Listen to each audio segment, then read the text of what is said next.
turn the heat, yeah. You know it's about to go down. Shouldn't be ashamed, loud spots spreading hate, squad shit.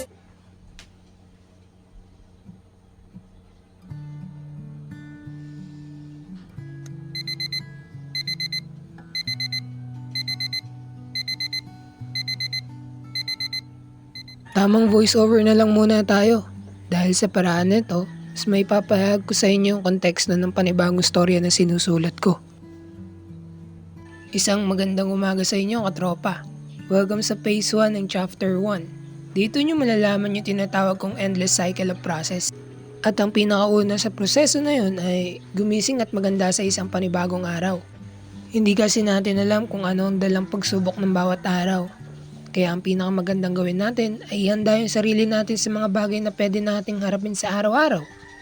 Kagaya ko, isang mag-aaral na barista na mababa ang pangarap pero maraming gustong makamit. Lagi kong hinahanda yung sarili ko, hindi lang sa pag-iisip kundi sa pangangatawan din. Kasi mahirap nang bumalik sa laban na pinanggalingan ko. Kaya hindi mawawala sa akin yung ihanda ang isipan ko, lalo na pagdating sa pag-aaral. Super burnout na ako. At ngayon ko lang napagtanto na totoo yung sinasabi nilang academic burnout.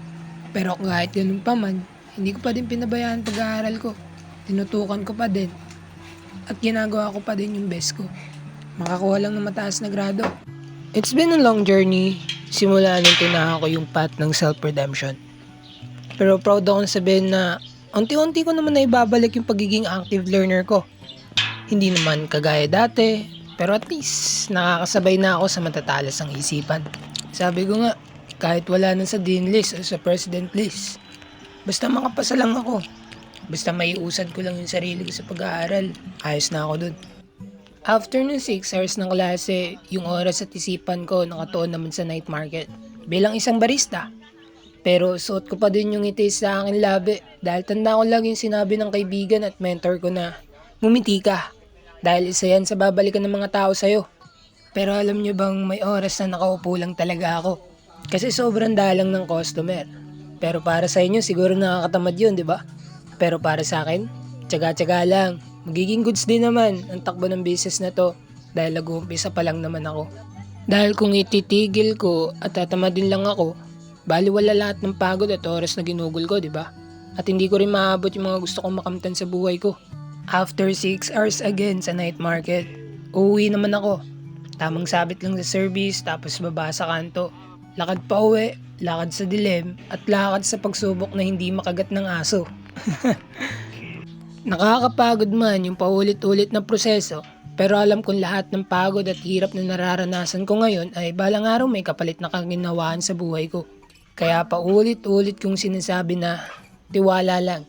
Magbubunga din lahat. Dahil ngayon pa ba ako susuko? Kung kailan malayo na yun narating ko? Ang sagot ko ay hindi na. Tuloy na natin to. Naumpisa na natin ang laban, kaya tuloy-tuloy na natin to. At ayan yung phase 1 ng chapter 1. Sobrang haba pa ng lakbayin ko. Sobrang haba pa din ng proseso bago ko maabot yung peak ng pangarap ko. Pero sabi ko nga, tiwala lang, magbubunga din lahat ng yan.